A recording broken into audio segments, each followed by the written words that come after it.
Table ronde. Nous allons parler désormais des problématiques environnementales dans le secteur aérien. Pour ouvrir ce premier volet, j'accueille Jean-Claude Guez. Bonjour. Bonjour. Vous êtes directeur de la souscription pour la Réunion aérienne et spatiale. Pour cet atelier, vous avez souhaité proposer au public de répondre à une question à choix multiples, un sondage. Donc, vous, public, on vous met d'ores et déjà à contribution. La question à choix multiples est la suivante, et attention, vous avez 30 secondes pour répondre, pour qu'on puisse comptabiliser vos votes et ouvrir la table ronde sur cette question. Selon vous, quelle source d'énergie embarquée est la plus susceptible de décarboner le transport aérien d'ici 2050 ? Vous avez donc 30 secondes pour répondre. En attendant, Jean-Claude Guez, je vous propose de présenter vos intervenants. Bien, écoutez, je vais déjà effectivement dire bonjour à toutes et à tous. Et au nom de l'ensemble du comité d'organisation de Paris-Mat, je tiens à remercier Michel Wackenheim, Éric Dautria et Bruno Stoufflet, respectivement président, vice-président et membre de l'Académie de l'air et de l'espace, d'avoir accepté de bien vouloir partager leur vision et réflexion sur le thème de la question environnementale et du transport aérien. Alors, l'objectif de cet atelier est d'apporter un éclairage sur la façon dont l'industrie du transport aérien va pouvoir contribuer à l'atteinte des engagements internationaux en matière de réduction d'émissions de CO2 et d'examiner les implications pour l'ensemble des acteurs de la chaîne, y compris les assureurs. Donc, pendant cette heure ensemble, nous allons aborder successivement les enjeux du réchauffement climatique et transport aérien, les solutions technologiques qui permettront d'arriver à la neutralité carbone et puis avec quel niveau de fiabilité et de sécurité.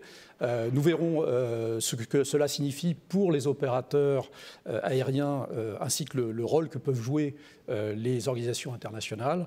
Et enfin, quelles sont les perspectives pour l'ensemble de ces acteurs de la chaîne de transport aérien, dont les assureurs, et puis nous conclurons.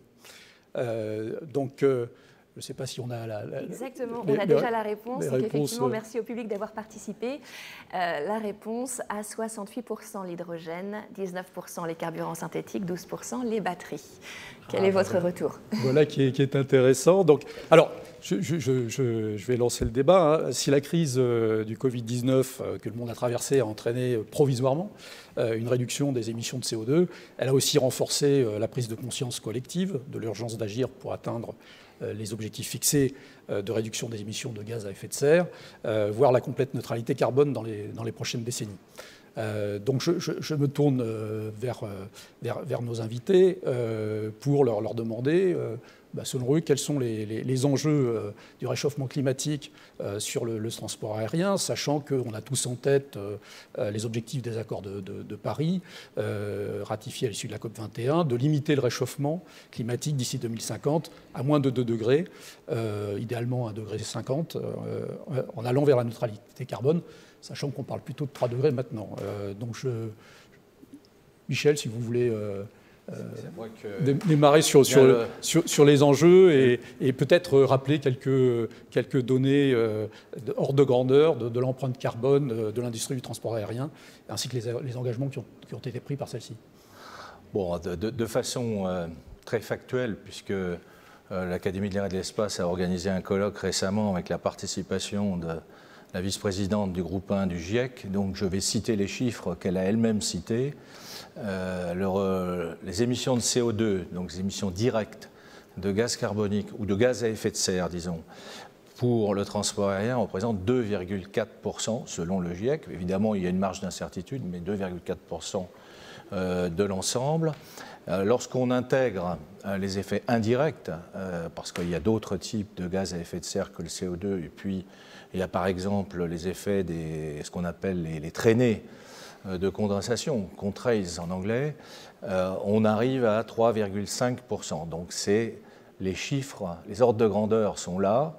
On ne va pas dire que c'est exact à la virgule près, mais c'est quand même un secteur qui représente une faible partie des émissions. Néanmoins, ça ne veut pas dire qu'il ne faut pas se préoccuper de la suite de l'avenir et viser des diminutions d'émissions dans les dizaines d'années à venir. Et donc ça, c'est le point principal. si on compare par exemple aux effets CO2, aux émissions de CO2 engendrées par l'Internet, c'est 3 fois moins que l'Internet. Voilà, disons-le clairement, c'est 3 fois moins que l'Internet. Donc, en réalité, il y a une question donc sur laquelle on va certainement revenir, c'est l'enjeu de la production d'électricité verte. C'est le problème de l'électricité qui est le problème de base dans beaucoup de secteurs d'ailleurs. Donc on reviendra là-dessus. Bon, en termes d'enjeux, alors je vais laisser quand même de la place à mes collègues pour compléter ce que je dis. Moi, je vais me limiter un peu à la question géopolitique, parce que ça, c'est aussi une question générale que l'on se pose. À quel niveau faut-il traiter cette question des émissions de gaz à effet de serre par l'aviation? Peut-on le traiter au niveau national? Peut-on les traiter au niveau continental ou faut-il le traiter au niveau mondial? Et si je pose la question, c'est que la réponse, c'est qu'il faut le traiter au niveau mondial. Pourquoi? Parce qu'il y a une imbrication, une interpénétration des systèmes aériens qui est telle qu'il est très difficile de répartir la charge, enfin en gros le volume d'émissions par pays. Et c'est ce qui avait déjà été identifié au moment de la signature du protocole de Kyoto en 1997, puisque à ce moment-là, c'est l'OACI, en termes de l'Organisation de l'aviation civile internationale, pour l'aviation, et l'OMI pour le maritime, qui ont été chargés de définir des politiques de diminution des émissions de CO2. Alors le fait que ça n'ait pas été traité en tant que tel dans Kyoto, ni même dans l'accord de Paris d'ailleurs, puisque l'accord de Paris fait suite à toutes les étapes précédentes, ça ne veut pas dire qu'il ne faut pas le traiter. Au contraire, ça met une charge supplémentaire sur le secteur aérien pour organiser une gouvernance mondiale efficace permettant de diminuer les émissions de gaz à effet de serre par l'aviation. Donc là, il y a un enjeu politique, géostratégique. Et puis au-delà de ces questions un peu juridiques et politiques, il y a aussi des enjeux internationaux en ce qui concerne les solutions dont on va parler ultérieurement. C'est-à-dire que le secteur aérien, le marché aérien, le marché des avions, le marché du transport aérien est par nature international, parce qu'un avion c'est fait pour voler loin, peut-être à grande vitesse. Et donc, par exemple, pour les stratégies de technologie qui seront adoptées et adaptées à l'avenir, eh bien, il faut prendre en considération cette dimension internationale, car on ne vend pas des avions que dans un seul pays ou même que dans un seul continent. Donc voilà, je ne veux pas aller plus loin et laisser la parole à mes collègues. On reviendra sur d'autres sujets, certainement. On va revenir effectivement sur tous ces sujets. Merci, Michel. Mais les transporteurs aériens, toute l'industrie aérienne n'avait-elle pas déjà pris des engagements effectivement de réduction, déjà pris des mesures pour, s'était pas engagé déjà dans la voie de réduction des gaz à effet de serre? Peut-être Eric sur ce... Oui, alors il y a eu des engagements pris déjà depuis, je dirais, une bonne quinzaine d'années, si ce n'est pas plus. Oui, je crois en fait, les premiers datent environ de l'an 2000 au niveau européen. Donc il y a des enjeux, il y a des objectifs qui ont été pris au niveau européen, d'autres au niveau international. Ils sont à peu près cohérents avec les autres, mais ils ne suffisent plus aujourd'hui. C'est-à-dire qu'on avait considéré dans un premier temps l'objectif de diviser par deux les émissions de CO2 à l'horizon 2050. Aujourd'hui, l'objectif, c'est plutôt d'arriver à zéro carbone net, c'est-à-dire, si on tient compte du CO2 éventuellement absorbé par différents moyens et du CO2 émis, arriver à quelque chose de neutre. Donc, aujourd'hui, on peut dire aussi que depuis longtemps, le secteur aérien a entamé sa décarbonation, mais il ne l'appelait pas encore comme ça. En 50 ans, à peu près 70% de baisse de la consommation des avions en litres de carburant par kilomètre passager.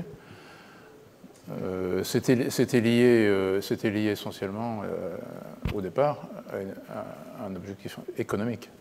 Mais bon, ça va de pair, bien sûr, avec c'est proportionnel à la réduction des émissions de CO2. Pour revenir aux enjeux que mentionnait Michel tout à l'heure, au niveau global climatique, je voudrais citer aussi, pour compléter, l'urgence à agir. Parce que vous savez que en ce qui concerne le CO2, c'est un effet cumulatif.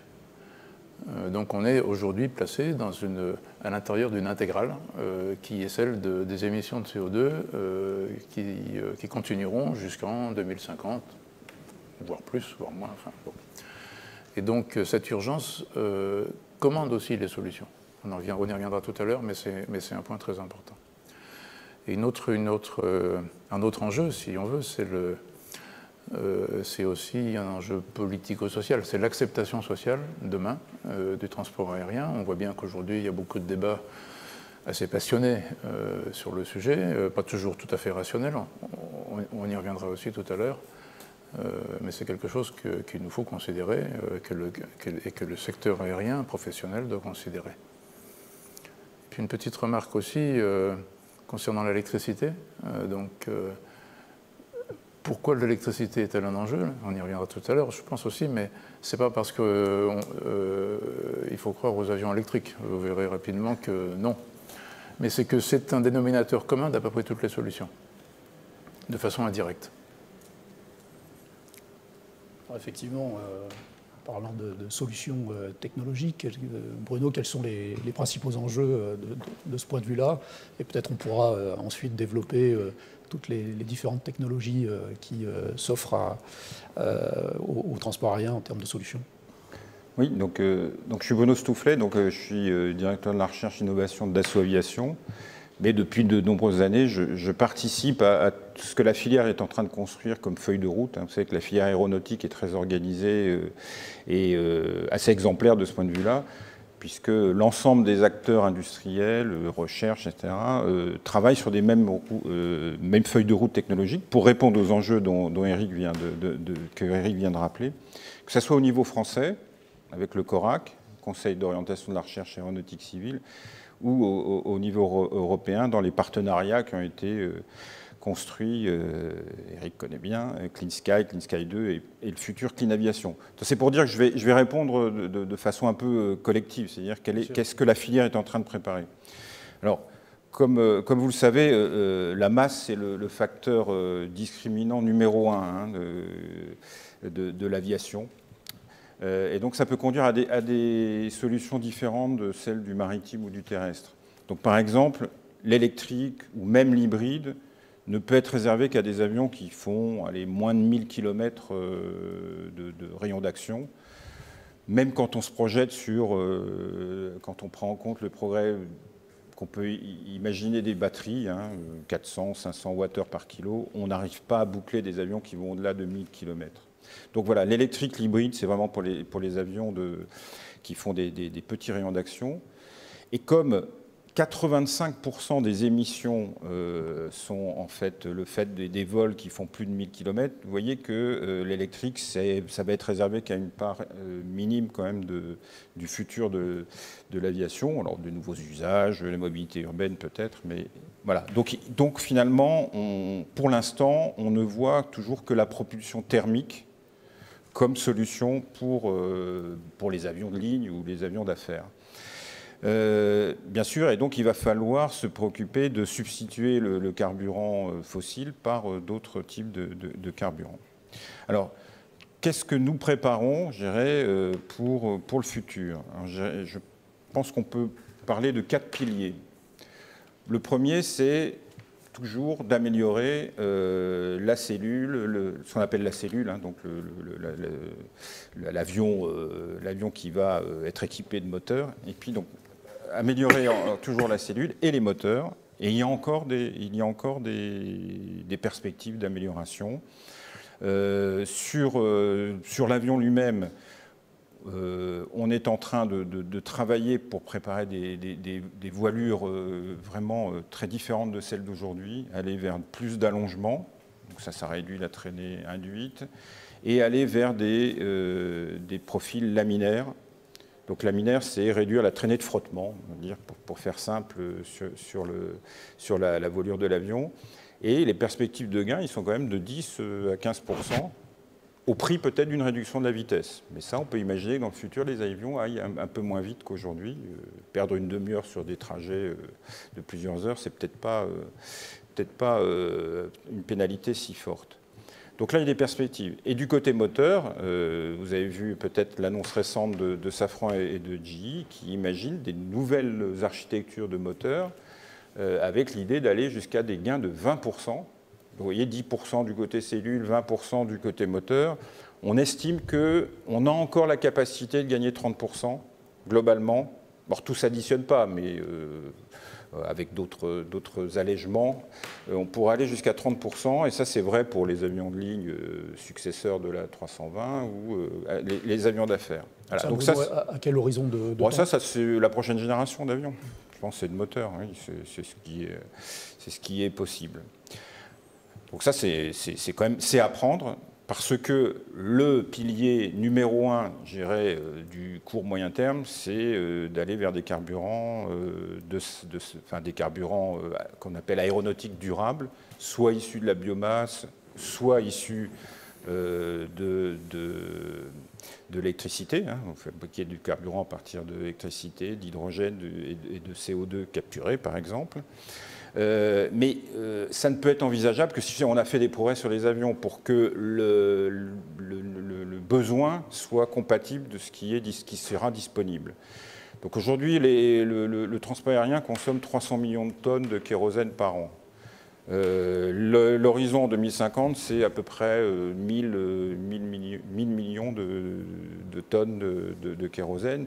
Donc 1000 millions, ça ne semble pas très compatible de ce qui serait disponible. Par contre, si on fait ces gains de 30%, et il faudrait aller jusqu'à 50%, 500 millions de tonnes, il y a un consensus que ça peut être possible. Évidemment, il peut y avoir d'autres usages qui soient en compétition. Mais l'aéronautique, c'est quand même a priori la destination numéro 1 pour des carburants durables. Le transport terrestre va sans doute passer à l'électrique. Bon, le maritime, l'hybridation, je ne sais pas exactement. Voilà, donc avoir cette capacité d'amélioration technologique et puis les SAF, ça peut donner quand même une solution quand même à court moyen terme. Et on pourra en rediscuter parce que tout ça, ça suppose d'avoir des carburants disponibles à un coût quand même qui reste raisonnable. Donc deuxième pilier, les SAF. Le troisième, qu'il ne faut pas négliger, c'est la capacité d'améliorer les opérations des avions. On a encore des gains possibles, soit dans les phases de terminal d'atterrissage, décollage, éviter les attentes. Le trafic aérien s'est bien amélioré, mais il y a encore des possibilités. Et surtout, ce qu'on peut améliorer, c'est les trajets à long rayon d'action, où là, profiter au mieux de la météo en temps réel, les vents, peut faire gagner jusqu'à de 10 à 15%. Et ça, on l'a vérifié en simulation. Vous pouvez gagner de 10 à 15% sur des vols longue durée en utilisant mieux les vents que ce qu'on fait aujourd'hui.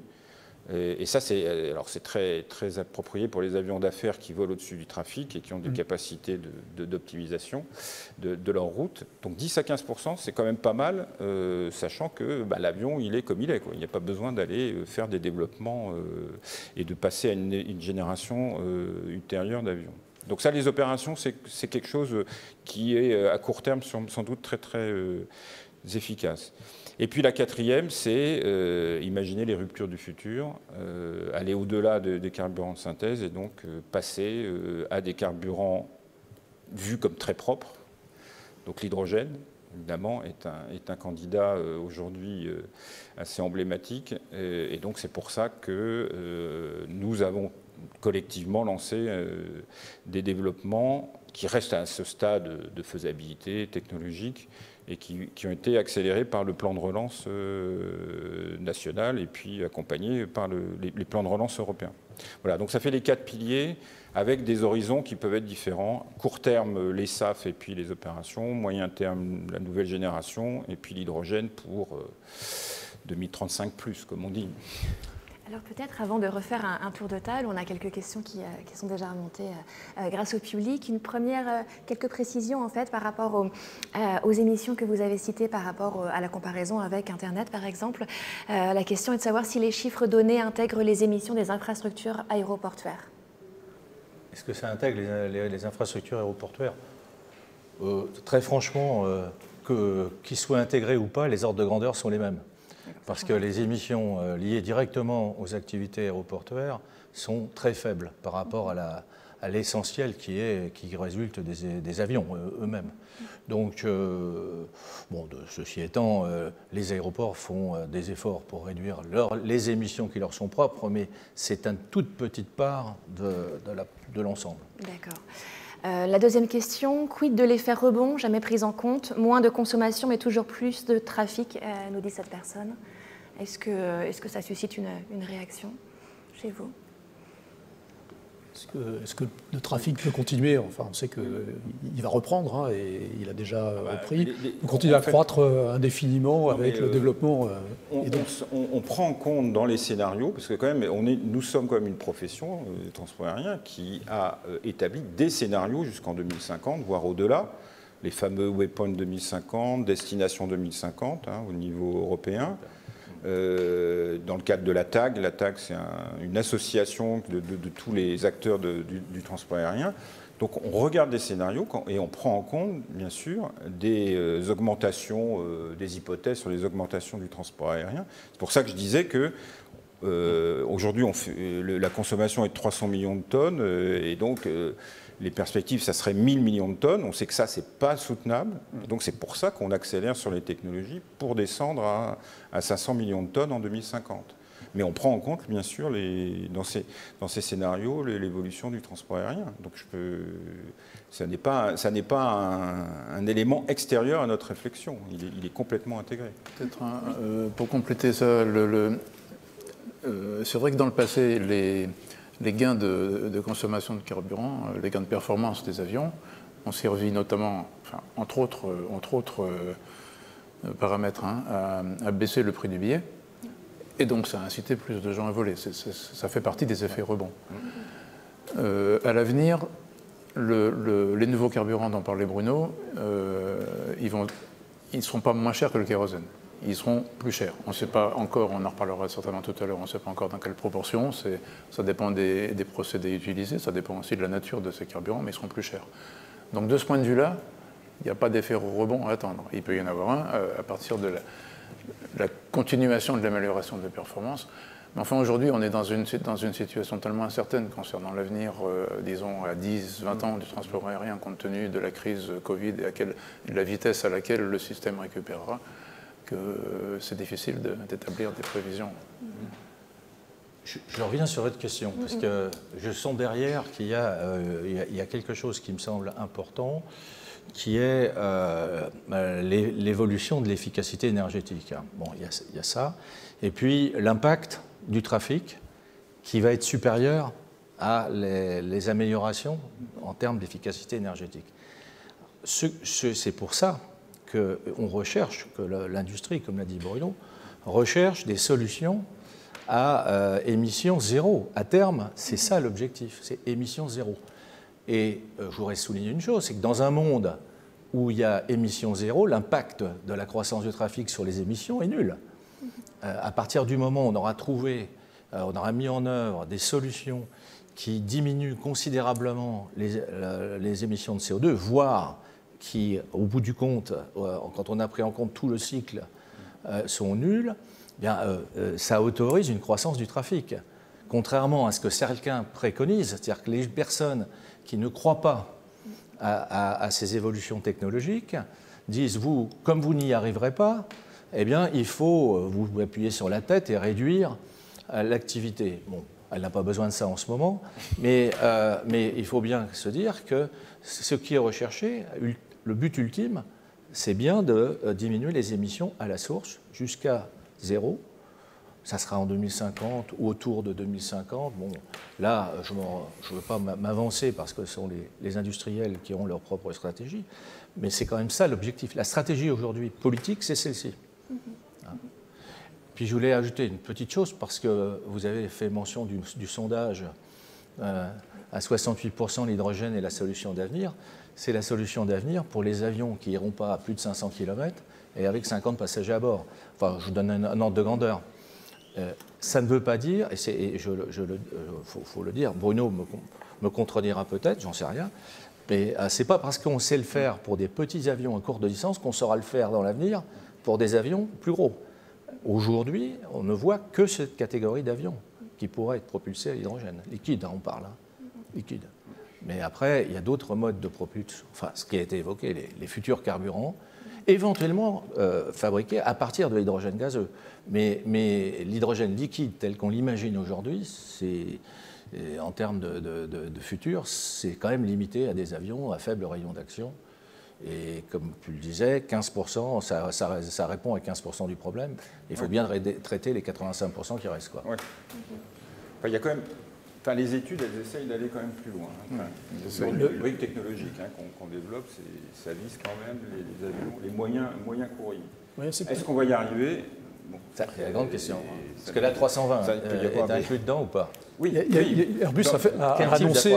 Voilà, Airbus a quand même fait des annonces sur la certification d'appareils qui voleraient à l'hydrogène en 2035. Mais il s'est réservé la possibilité d'une réponse plus tardive sur le type d'avion. Bien sûr. D'un point de vue, alors là c'est l'assureur qui parle, d'un point de vue fiabilité, d'un point de vue risque. Est-ce qu'effectivement, on ne va pas vers des ruptures technologiques qui entraîneront des risques non maîtrisés? Mais moi, j'ai une anecdote là, justement, puisque nous avons eu le projet de faire voler une pile à combustible dans un Falcon, un avion d'affaires, pour des vols d'essai. Hein. C'était pas pour de la propulsion, c'était pour avoir une source d'énergie supplémentaire dans l'avion. Et on s'est confronté à des problèmes d'assurance. C'était la première fois dans des développements technologiques que j'étais confronté à ce domaine. Et oui, parce que il y a à reconsidérer les études de sécurité et que tous les intervenants les comprennent quelles sont les occurrences d'événements non désirés. Et on n'a pas réussi, à résoudre le problème. Donc là, je pense qu'il y a un vrai sujet, c'est des partages de responsabilités qui peuvent être différents de ceux de l'avion conventionnel, évidemment des événements redoutés qui ne sont pas les mêmes, et il faut que tout le monde ait bien compris quelle est la responsabilité de chacun et quel est le degré de gravité de l'événement. Donc je pense que qu'il y a un bon sujet d'échange entre techniciens et assureurs sur ce sujet-là. Sans doute, l'information n'était-elle pas suffisante, je ne sais pas, à l'époque, et de ce qui est clé, part et d'autre, hein, effectivement, pour l'assureur, pour effectivement évaluer le risque et le tarif. Mais c'est clair qu'aller vers c'est une nouvelle physique, hein, l'hydrogène, c'est une nouvelle physique, et donc l'hydrogène liquide, qui est connu par du côté spatial, mais avec des niveaux de sécurité qui ne sont peut-être pas complètement les mêmes, et donc il y a à comprendre cette physique pour comprendre quels sont les événements redoutés et donc être capable de mettre les protections qui vont bien. Alors, sans parler de cette rupture technologique avec l'hydrogène, mais même l'adoption des SAF sera un coût pour l'industrie du transport aérien. Dans quelle mesure les opérateurs aériens sont-ils prêts à les adopter aujourd'hui? Peut-être, Michel, vous pouvez nous répondre de par vos anciennes fonctions de directeur général de l'aviation civile et puis ensuite également auprès de l'OACI. C'est vrai que c'est une question importante parce que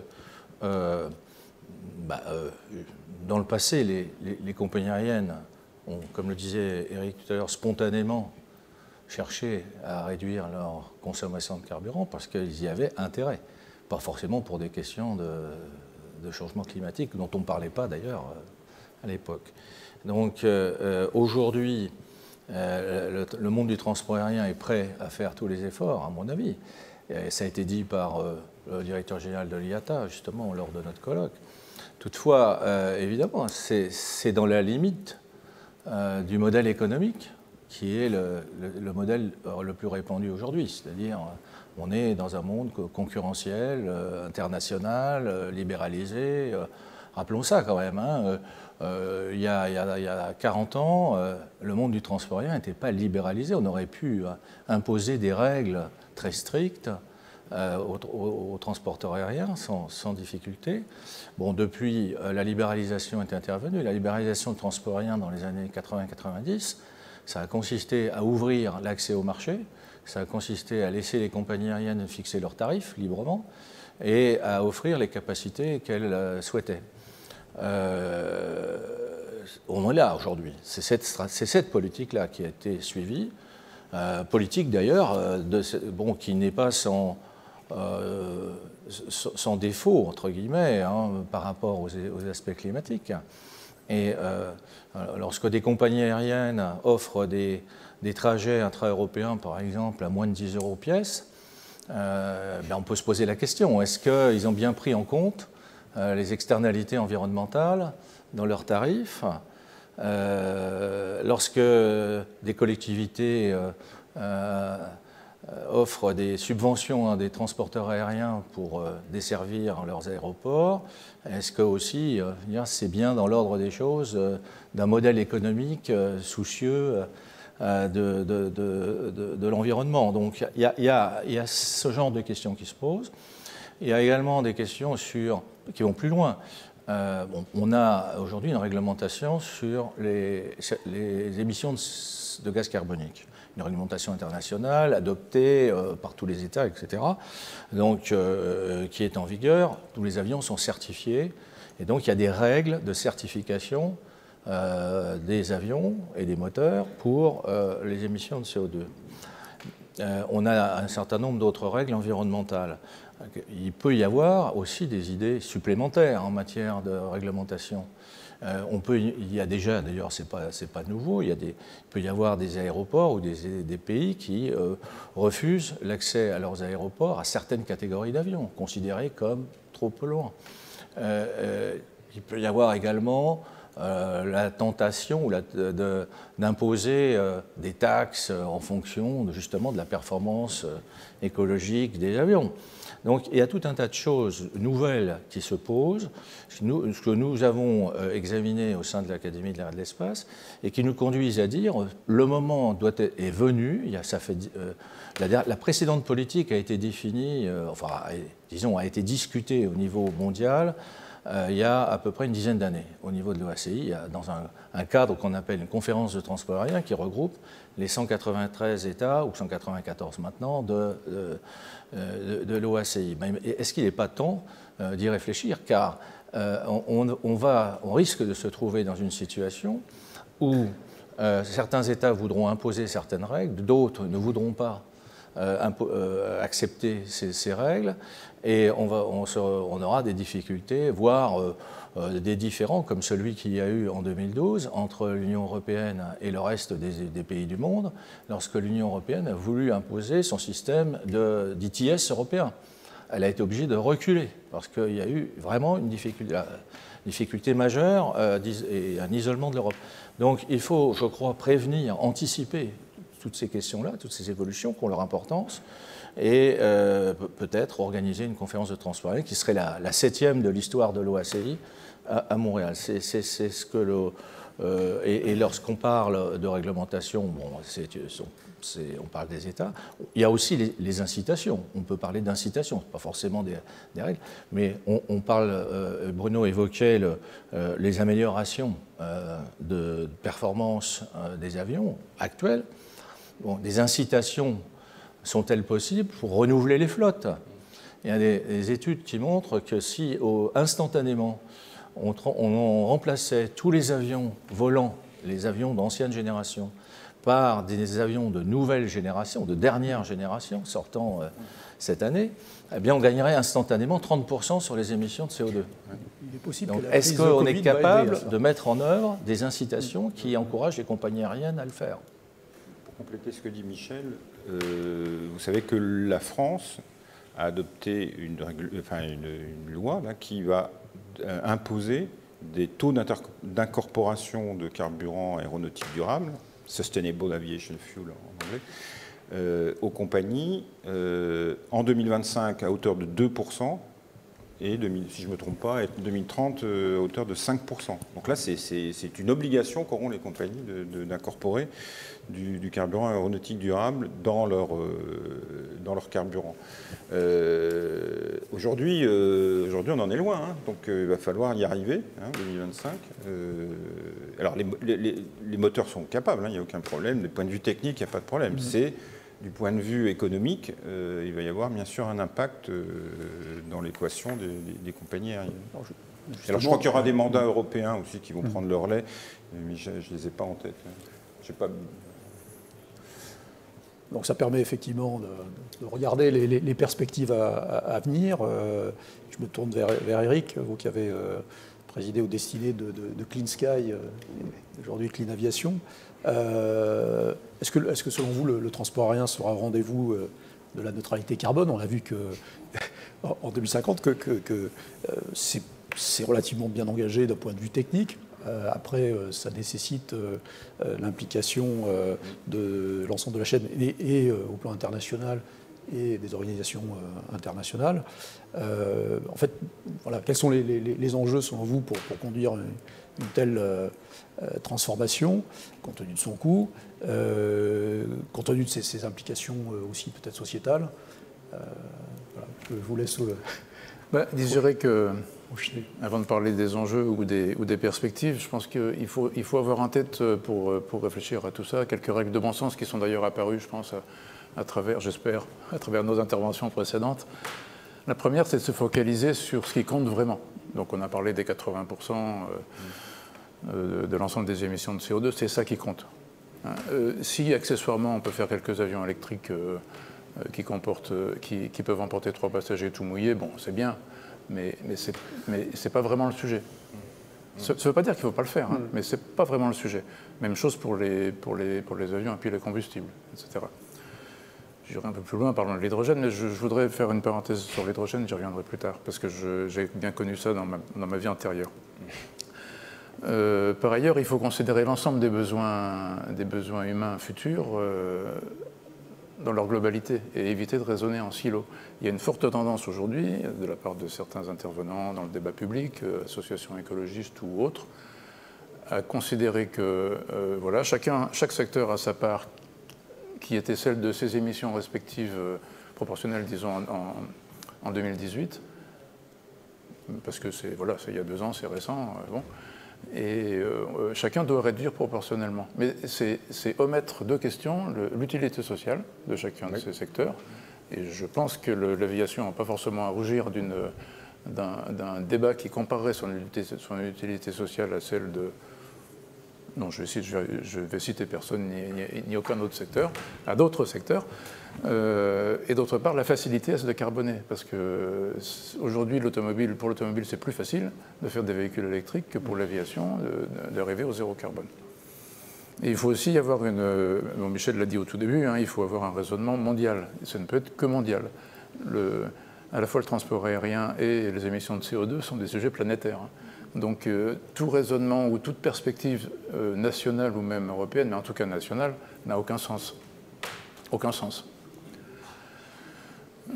Suivez mon regard en ce qui concerne l'initiative qui a été prise par le gouvernement, français, de dire je subventionne l'industrie aéronautique pour la reprise après Covid, etc., à condition que un avion, elle s'engage sur un avion, enfin, elle s'engage avec, en tout cas, à faire ses meilleurs efforts pour réaliser un avion hydrogène en 2035. Et puis, justement, à propos de tout ça, il faut garder son esprit critique vis-à-vis des effets d'annonce, parce qu'il y en a toujours beaucoup. Et puis se poser sans cesse la question des ordres de grandeur.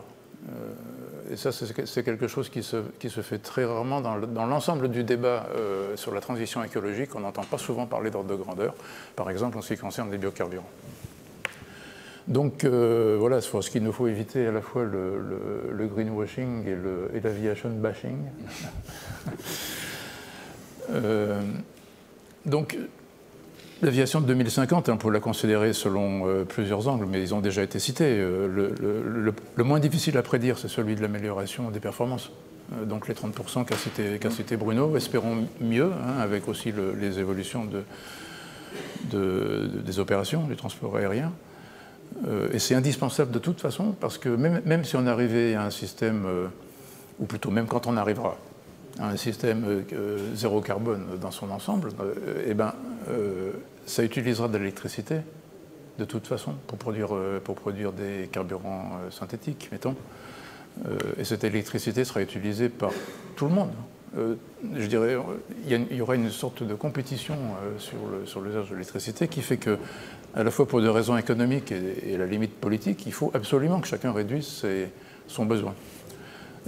C'est une question de sobriété, quoi, qui est au cœur de toute solution.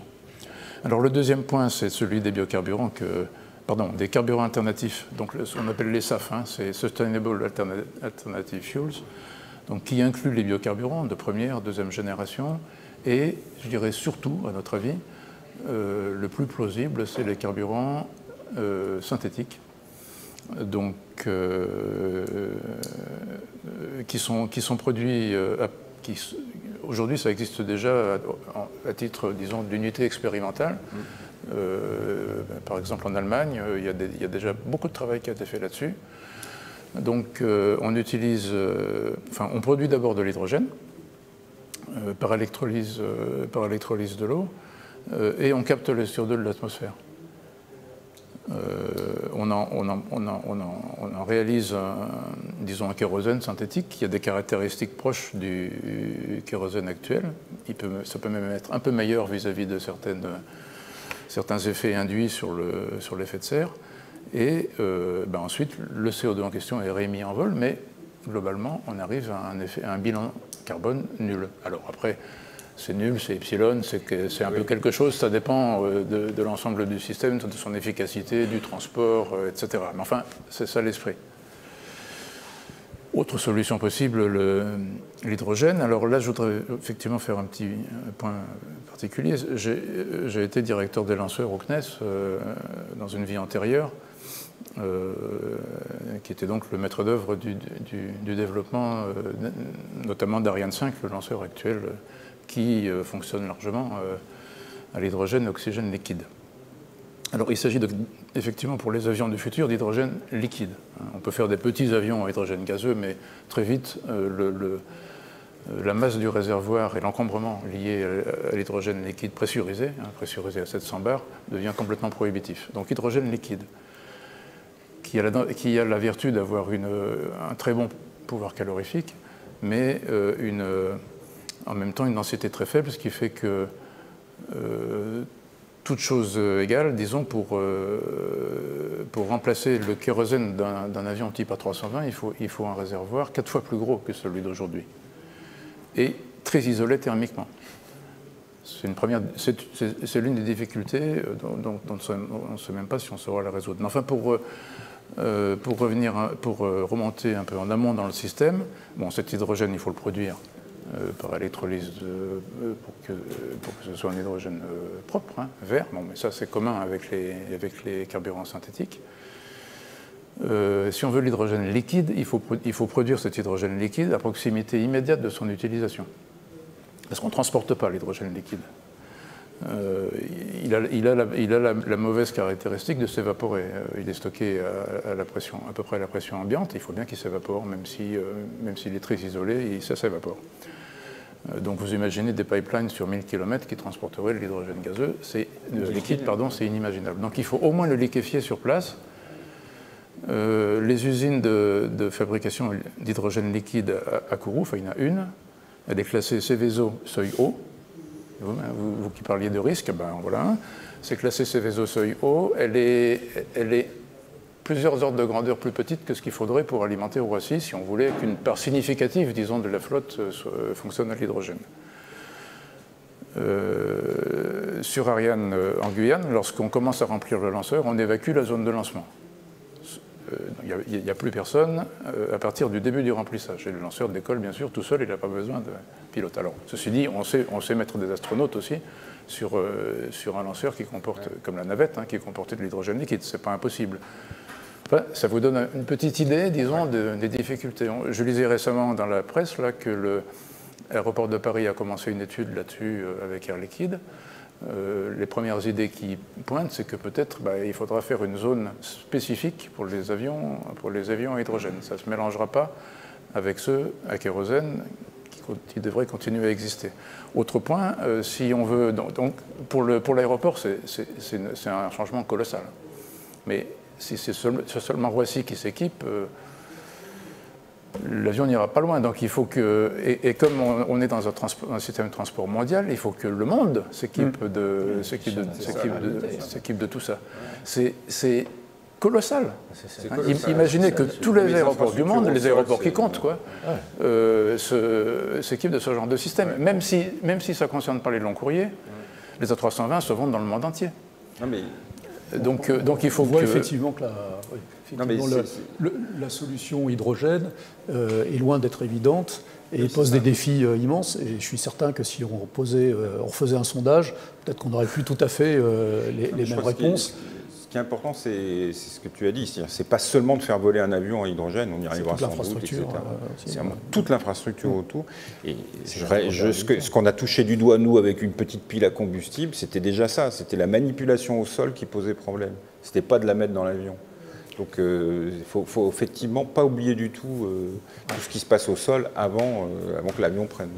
Mais alors je vais être assez curieuse. Il y a peut-être quelques questions supplémentaires. Alors, vous avez construit cette question à choix multiple justement pour susciter le débat. Vous, avant de lancer le sondage, vous auriez parié sur quelle réponse? Vous avez été surpris par le fait que l'hydrogène arrive en premier parmi les répondants? Moi, oui. Je ne pensais pas que ça serait autant parce que je pense que les difficultés sont quand même un peu connues de l'hydrogène. Alors, évidemment, il y a eu beaucoup d'effets médiatiques qui ont peut-être contrebalancé cette réserve. Voilà. Bon, mais je pense que encore une fois, faire voler, on y arrivera. C'est après, c'est avoir un système qui est viable, avec les infrastructures qui ont été décrites par Eric, et qui devront être déployées sur plusieurs aéroports. Donc, ça va être quand même... Ce serait peut-être l'élément de conclusion, Bruno, pour vous. Faire voler, on y arrivera, mais tout l'enjeu est dans les infrastructures. Je suis désolé, on arrive à la fin de notre table ronde. Peut-être si vous voulez donner quelques mots de conclusion. Oui, en quelques mots, mais simplement, tout ce qu'on vient de se dire, ça touche à l'interopérabilité des systèmes.